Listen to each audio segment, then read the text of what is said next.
Bonjour. En deux vidéos, je voudrais vous présenter une vision très originale de la création de l'homme et de sa place dans l'univers. Ces deux vidéos auront pour thème d'abord le monde céleste et la création de l'homme, et puis la deuxième vidéo sera sur la chute de l'homme dans la matérialité. Pour ceux qui ne me connaissent pas, je suis Luc Baudin, je suis un ancien médecin, je suis spécialiste en médecine naturelle et en soins énergétiques. Je suis par ailleurs auteur et conférencier. Alors ce que je vais vous raconter dans ces deux vidéos sont des visions très, à mon sens, à la fois pertinentes, dérangeantes et originales de la genèse de la création de l'homme par le divin. Je ne sais pas si cette vision est juste ou elle est fausse, mais elle a le mérite de nous obliger à réfléchir et à voir les choses autrement. Vous verrez que cette vision a tendance à présenter beaucoup de pertinence et beaucoup de justesse. Et je vous demande simplement de l'écouter avec votre cœur pour commencer. Et puis ensuite, vous la jugerez par rapport à votre raison. Et enfin, vous déciderez si elle est pertinente, si elle est juste, ou si vous la gardez, ou si vous la mettez à la poubelle. Vous verrez comme vous verrez, c'est votre choix qui déterminera la suite des événements. Pourquoi j'en suis arrivé là? Pourquoi j'en suis arrivé là? Il est évident que je suis parti d'une famille qui était catholique. J'ai fait mes études chez les franciscains, une grande partie, disons. Et là, comme je dis souvent en plaisantant, j'ai été formé, déformé, voire même réformé à la fin parce que j'étais toujours l'enquiquineur qui posait des questions dérangeantes. Ensuite, j'ai fait mes études de médecine et là, avec les études de médecine, ça a été très facile. J'ai tout effacé le niveau de la spiritualité parce que l'être humain n'était plus composé que de cellules, d'organes, de réactions chimiques, de neurones et d'influx nerveux qui faisaient notre pensée. C'était une vision très basique et peu à peu, ma réflexion est revenue vers la spiritualité au sens large. Je ne m'appartiens plus à une religion particulière aujourd'hui, mais j'ai écouté, lu beaucoup d'événements à droite, à gauche, qui m'ont permis d'avancer dans ma vision personnelle, je dis bien personnelle, de l'existence du divin et de la création de cet univers par cet être. Il est vrai que moi, j'ai beaucoup aimé aussi étudier l'histoire secrète, c'est-à-dire l'histoire cachée, les mythes, les légendes. Et comme disait Cocteau, plus on étudie les mythes et plus on s'aperçoit qu'ils sont vrais, et plus on étudie l'histoire, et plus on a tendance à voir qu'elles sont exactes, plus on a tendance à voir qu'elle est fausse.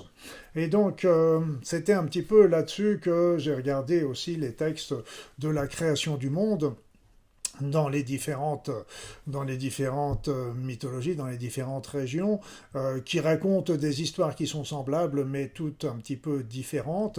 Et ce qu'il faut savoir, c'est qu'elles remontent pour la plupart à des passés très lointains, où elles ont pu être écrites, réécrites, traduites, modifiées, des parties effacées, des parties transformées au fur et à mesure des siècles. Et donc nous arrivons en bout de ligne avec des textes qui ont pu être erronés au cours du temps, volontairement ou involontairement. Donc j'en étais là de ma réflexion. Et puis, comme vous le savez, je pratiquais beaucoup de soins énergétiques. Maintenant, je suis passé à la transmission de mes techniques. Mais à l'époque où j'exerçais, je faisais toujours des soins accompagnés par des êtres de lumière.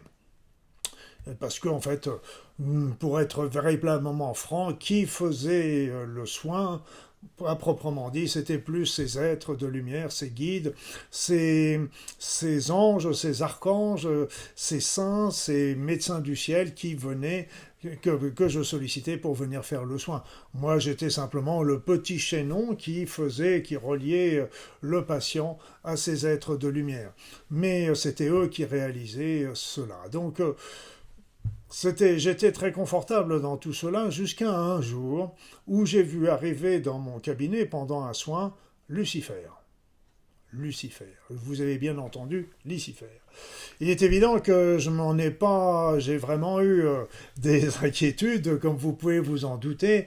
Lucifer arrivant dans mon cabinet, j'ai commencé à trembler de toutes parts et j'ai tout de suite appelé mes guides, mes êtres de lumière pour qu'ils viennent à ma rescousse pour me protéger de cet être qui, pour moi, était le démon dans toute sa splendeur, si je peux m'exprimer ainsi. Et qu'est-ce que je me suis aperçu à ce moment-là? Qu'est-ce que je me suis aperçu? C'est que les anges, les archanges sont arrivés et ils ont vu Lucifer. Mais là, je me suis aperçu qu'ils ils ne se sont pas mis du tout dans un système de combat entre eux. Ils étaient plutôt, je dirais, ils avaient l'air de bien se connaître et de bien s'entendre et que la présence de Lucifer n'avait pas l'air de les incommoder du tout. Donc, je me rappelle même avoir réalisé ce soin sur mon patient avec les êtres de lumière et la présence et l'aide de Lucifer, et ça donnait un résultat extraordinaire, très positif pour mon patient. J'ai eu l'occasion de refaire d'autres fois, et ça a toujours été très intéressant. Mais il n'empêche que j'ai vu Lucifer travaillant de concert avec des êtres de lumière. Là, c'était complètement anachronique avec tout ce que j'avais pu imaginer, parce que c'est en opposition complète avec ce qu'on nous présente toujours comme étant le combat des forces du bien et les forces du mal, comme vous les savez. Et puis, quelque temps plus tard, j'ai continué à réfléchir sur cet événement et réfléchir aussi sur ce que l'on m'avait enseigné quand j'étais au catéchisme, et puis après ça, toutes les lectures que j'ai pu faire des textes sacrés des différentes régions. Et un beau jour, j'ai eu un contact, je dirais, encore plus personnel avec Lucifer, qui a débouché sur un espèce de dialogue avec lui, et là, auquel il répondait à mes questions. Et là, j'en ai tiré un livre qui s'appelle Dialogue avec Lucifer, dont je vais vous raconter les grandes lignes dans ces vidéos. Donc, c'était des questions-réponses avec lui, et c'était vraiment très instructif. Et comme vous le verrez, les explications qu'il nous donne sont très pertinentes, tout en sachant que Lucifer ou le diable est toujours présenté comme le maître de l'illusion, donc il faut toujours être extrêmement prudent. Mais par contre, la pertinence de ce qu'il raconte, de ses explications, est vraiment à réfléchir sérieusement, d'autant plus que on peut se poser des questions sur les textes de Bible, de la Bible, les textes autres qui ont été des traductions et qui ont pu être modifiés au fur et à mesure du temps. Et on verra aussi que même le sens de certains mots ont complètement été transformés au fur et à mesure du temps. Et donc un mot qui avait une signification au moment de l'écriture de ces textes n'a plus du tout la même signification aujourd'hui. Et donc évidemment le sens général du texte peut en être transformé. Alors voilà ce que je voulais commencer par vous dire, et on va commencer par partir du divin d'amour, comme j'aime l'appeler. Donc on part déjà d'une vision monothéiste, tout en sachant que quand on y regarde de plus près dans les religions polythéiste, où il y a diverses divinités, il y a toujours un chef, un être suprême qui coordonne l'ensemble. Donc il y a toujours, malgré tout, quelque part, un être supérieur qui dirige un petit peu l'ensemble des divinités. Autrefois, c'était une déesse mère, qui était la déesse de l'opulence, qui était une déesse, aujourd'hui on a tendance à le présenter comme étant un dieu, donc de sexe masculin, mais pour moi, ce qui est une évidence, c'est que le divin, déjà, n'a pas de sexe. Il est ni l'un ni l'autre, ou il est les deux à la fois, et bien davantage.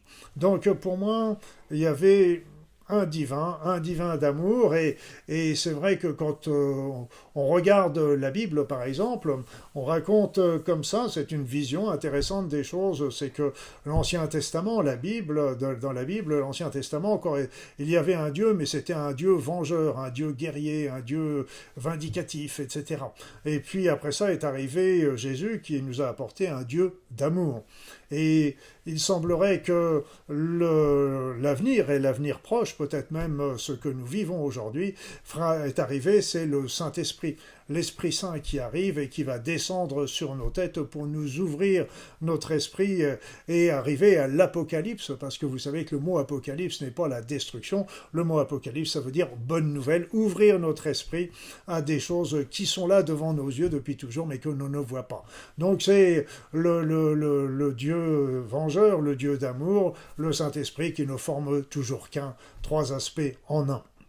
Ce qu'il faut aussi savoir, c'est qu'il ne faut pas se tromper dans les divins, de divins quand on prie, parce qu'il y a le divin et il y a les divinités. Et donc, qui sont certes importantes, mais qui sont des divinités, un peu comme un saint n'est pas un dieu, c'est le divin.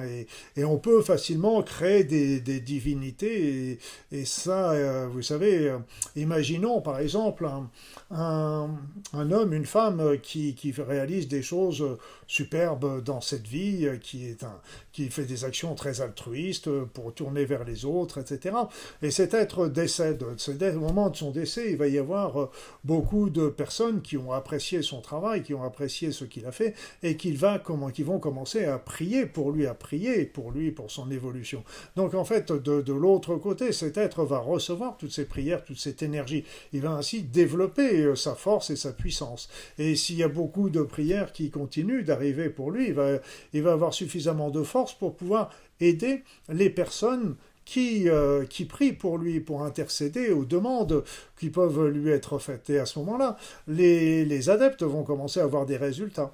Donc, voyant des résultats, il va y avoir d'autres personnes qui vont commencer à prier pour lui. Donc, et lui, il va recevoir encore plus d'énergie. Et au fur et à mesure, recevant encore plus d'énergie, il va pouvoir répondre encore davantage, mais quelque part, il peut être pris pour un dieu, qui n'est pas un dieu toujours. C'est toujours une divinité ou un être ascensionné. Et il faut faire attention à bien savoir qui nous prions.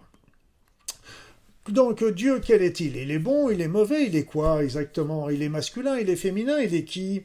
Et là, je me rappelle d'une expérience complètement inattendue que j'ai eue en faisant un soin particulier où j'interrogeais l'enfant intérieur d'un groupe. Et là, cet enfant intérieur est venu brutalement me voir en me criant entre guillemets, aux oreilles, mais l'amour, il n'y a pas que ça dans la vie. Pour moi, à cette époque-là, l'amour était quelque chose d'extraordinaire, le plus important. Dieu était amour. Dieu était amour et c'était une évidence. Et il me dit, mais il n'y a pas que ça dans la vie. Et là, j'ai été très surpris par cette remarque pertinente, dérangeante, avant d'être pertinente, elle était dérangeante. Et moi, j'ai repris un petit peu mes esprits parce que ça m'avait un peu assommé. Et je suis retourné les voir en disant, mais, qu'est-ce qu'il peut y avoir de plus beau que l'amour? Et là, ils me répondent du tac au tac, il y a la vacuité. La vacuité, ce n'était pas du tout dans mon domaine de pensée à l'époque, mais j'ai compris depuis combien que Dieu n'était pas amour, il est bien plus que ça. Il est vacuité, c'est-à-dire qu'il est le tout, il est le rien. Il est le masculin, il est le féminin. Il est le passé, le présent, le futur. Il est ici, là, partout. Il est tout. Il sait tout. Et il n'y a pas le temps n'existe pas pour lui. Et donc, le divin, c'est la vacuité. Donc, le divin, c'est le zéro. C'est le zéro, et lui, il n'y a pas de jugement, donc il va falloir aussi que vous supprimiez cette notion de jugement.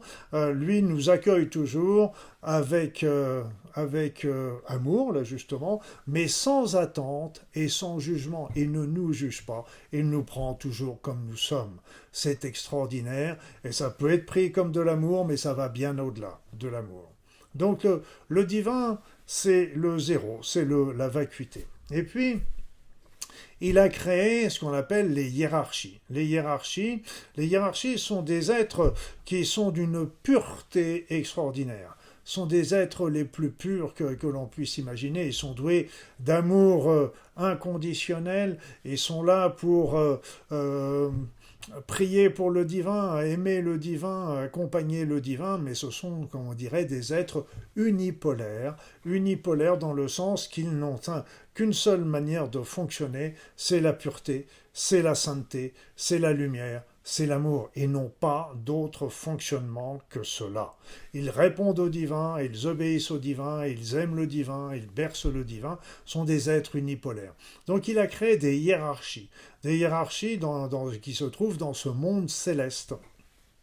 Ces hiérarchies, il y a plusieurs manières, il y a plusieurs descriptions des hiérarchies selon les religions, selon les origines, mais on va prendre la description chrétienne que je connais mieux, mais les autres sont similaires, il n'y a pas de différence de classement, mais peu importe. D'abord, ce qu'il faut savoir, c'est que le mot hiérarchie est pour moi une erreur, parce qu'il n'y a pas de hiérarchie. C'est-à-dire que dans ces êtres-là, il n'y en a pas un qui est supérieur aux autres, qui a un donneur d'ordre, etc. Il y en a un qui donne des ordres, mais c'est pas dans un ordre, c'est pas le chef, le sous-chef, etc., comme on pourrait voir ça dans une administration ou à l'armée. C'est-à-dire que chaque être de cette hiérarchie a des talents, des capacités qu'il va utiliser. Alors c'est pour ça que s'il y en a un qui est par exemple un bon organisateur, ipso facto, il va prendre la place de l'organisateur et les autres ne vont pas être jaloux, vont pas vouloir lui prendre sa place parce qu'ils savent que c'est sa spécialité. Et s'il doit développer d'autres éléments de science, de sagesse, etc., eh bien, ce sera un autre qui prendra le leadership parce que celui-ci aura ce talent et cette capacité. Donc ce n'est pas des questions, il n'y a pas de compétition entre eux, chacun prend sa juste place et tout le monde trouve ça normal. Voilà, donc le mot hiérarchie est un petit peu une faute de départ, mais bon, peu importe. Alors là encore, le classement est très arbitraire et très cerveau gauche, comme on dit, mais bon, on va quand même le présenter. La première hiérarchie représente l'amour, la lumière et la sainteté. Donc là, vraiment, les éléments donc dans les plus purs qu'il peut y avoir, donc dans cette première hiérarchie, il y a 3 catégories. Il y a les séraphins qui vont agir sur la purification et la dissipation de tout ce qui est ténèbres et doutes que nous pouvons avoir, aussi bien au niveau de l'univers qu'au niveau individuel. Donc il y a les séraphins, il y a les chérubins, après ça, qui ont des attributs de sagesse et qui sont très poussés vers les sciences et la connaissance. Ensuite, il y a les trônes, qui ont des attributs de l'ordre et qui travaillent beaucoup sur la justice, notamment la justice, la justesse divine. Donc ça, c'est les 3 catégories qui agissent dans la première hiérarchie. Deuxième hiérarchie, elle est chargée de la bonne marche de l'univers. Et plus spécialement, elle s'occupe de la protection des individus contre les démons. Donc les premiers sont les dominations, que certains appellent les seigneuries. Donc elles président au gouvernement, à l'organisation de l'univers. Après ça, il y a les vertus qui donnent la force pour la réalisation des projets, que ce soit à titre universel, que ce soit à titre individuel. Et il y a les puissances que d'autres appellent les autorités qui sont très très liées là aussi avec la justice. La première, je vous ai parlé des trônes qui parlaient plus de la justice divine. Les puissances travaillent aussi sur la justice, mais qui est plus en relation avec celle de l'univers. Donc c'est pas le même niveau de justice. Après ça, la troisième hiérarchie est chargée des relations entre Dieu et les hommes, ou entre les hommes et Dieu. Donc elle est très tendance à la bonté. On se retrouve avec les principautés, qu'on peut appeler aussi les archontes, qui veillent sur les nations de la terre et qui dirigent les anges et les archanges. Je vous ferai un petit aparté sur les archontes, parce que là, les archontes, là, sont dans les hiérarchies, sont des êtres de lumière, sont des êtres célestes, sont des êtres bienveillants. Mais après ça, vous voyez, ce terme archonte a été repris dans de nombreuses autres occasions, et en particulier en rapport avec certains groupes ou individus qui sont particulièrement néfastes, aussi bien au niveau univers, certaines races extraterrestres ou même certains dirigeants occultes de la Terre à qui on a prêté le nom d'archonte, mais dans le côté négatif. Là, on parle des archontes qui veillent sur l'univers, qui veille en particulier sur les différentes nations de la Terre, mais d'un côté bienveillant. Vous l'avez compris. Et ensuite, avec les archontes, qui est les principautés, les archontes qui dirigent, eux, pour justement protéger, agir sur les nations de la terre, ils organisent les actions des anges et des archanges, donc qui sont des messagers du divin auprès des êtres humains comme nous. Donc tous ces êtres sont doués d'une pureté extraordinaire et je vous le répète, ils sont doués d'un amour extraordinaire, d'un amour inconditionnel et donc ils sont unipolaires, ils ne pensent que dans cet esprit-là et rien d'autre. Tout ce qui est mal, tout ce qui est mauvais, tout ce qui est pervers ne fait pas partie de leur raisonnement et c'est complètement étranger à eux. Donc, nous avons le divin qui est le zéro, qui est la vacuité. Nous avons ensuite les hiérarchies, dont font partie les anges et les archanges, qui eux sont le un, parce qu'ils sont unipolaires et sont uniquement dans l'amour. Et puis arrive la création des êtres humains. Le divin a créé les êtres humains. Les êtres humains, eux, sont dans la dualité. Vous le savez très bien. Nous sommes des êtres duels. Nous sommes capables du meilleur comme du pire, du bon et du mauvais. Je ne parlerai pas du bien et du mal qui font partie là d'une autre vision qui est plus religieuse qu'autre chose, parce que vous savez, il n'y a pas de bien, il n'y a pas de mal. Il y a toujours du bien dans le mal et du mal dans le bien. Il y a des situations où une action va être bien et dans d'autres situations, cette même action va être répréhensible. Donc où est le bien, où est le mal? On peut parler plutôt du bon et du mauvais, ça me paraîtra déjà plus juste. Quoi qu'il en soit, les êtres humains sont duels, on est bien d'accord. Ils sont duels, on est là, on est dans le deux. Donc après le divin qui est le zéro, après les hiérarchies qui sont le 1, il a Dieu créé les humains qui sont le 2. Alors, ce qu'il faut comprendre, c'est que, et ça aurait été la source d'ailleurs de la révolte des anges et des archanges, Dieu n'a jamais demandé aux anges et aux archanges de s'agenouiller devant les êtres humains. Parce que bien que les êtres humains ont été créés à l'image de Dieu, dit-on, il n'a pas demandé ça. Et ce qu'il a demandé aux anges et aux archanges, c'est d'accompagner, d'éduquer, de conseiller ces êtres humains dans l'Éden. Pourquoi? Parce qu'il faut bien comprendre que dans l'Éden, dans ce paradis où il n'y a pas de matière, la pensée est toute puissante. Donc on pense, on crée, on crée immédiatement tout ce que l'on pense. Et alors vous imaginez des chérubins, des jeunes enfants, plus exactement, on ne va pas reprendre le terme des hiérarchies, mais imaginons des jeunes enfants qui arrivent et qui sont des êtres duels, et qui ne voient pas ce qui est bon et ce qui est mauvais, etc. Et donc qui risquent de créer des choses qui ne sont pas toujours très bonnes, ni pour eux, ni pour les autres, dans cet Éden merveilleux. Et donc, les anges et les archanges, on leur a demandé simplement d'accompagner ces êtres humains pour éviter qu'ils fassent trop de bêtises, je dirais, quelque part, et qu'ainsi ils puissent continuer d'évoluer, d'avancer dans ce monde merveilleux où ils arrivaient dans un monde où ils avaient tout, nourri, logé, blanchi, comme on dit, ils avaient la connaissance, parce que là-bas se trouve la connaissance céleste, il suffit de penser et on a la réponse immédiatement. Cette connaissance, c'est la connaissance céleste, c'est la connaissance divine qui nous nourrit. Donc tout était là, tout était bien, tout était organisé, les anges et les archanges, pleins d'amour, nous accompagnaient ces êtres humains. Et puis, ces êtres humains ont commencé à grandir.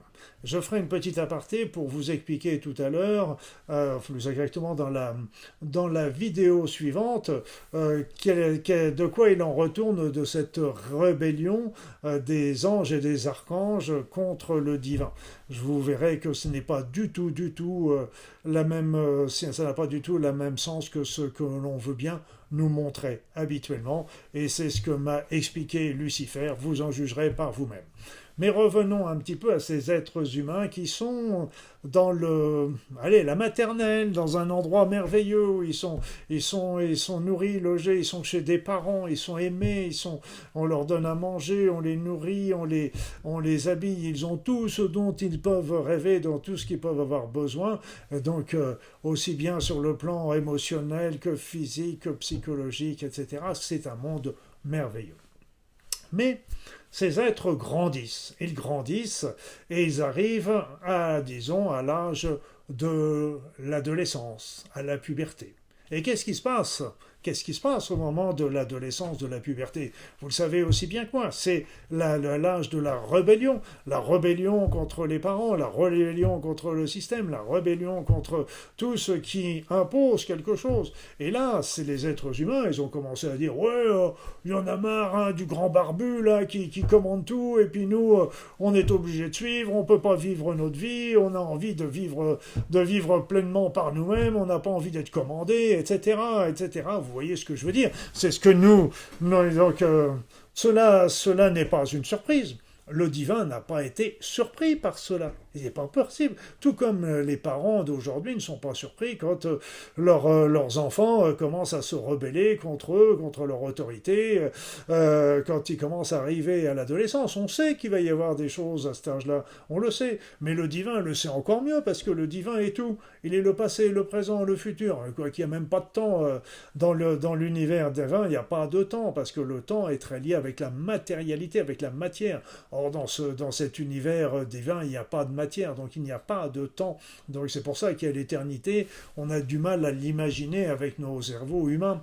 Donc il n'est pas surpris par cette rébellion des êtres humains qui veulent leur indépendance et qui veulent sortir de l'Éden pour vivre leur vie. Voilà ce que je voulais vous dire dans ce premier épisode de cette saga où on a vu une vision différente de la création de l'homme et de la vie. Et puis aussi, on va commencer à pouvoir voir un petit peu plus avec cette deuxième vidéo, un peu de quoi il en retourne de la chute de l'homme dans la matérialité et de sa place dans l'univers et de son avenir. À très vite mes amis.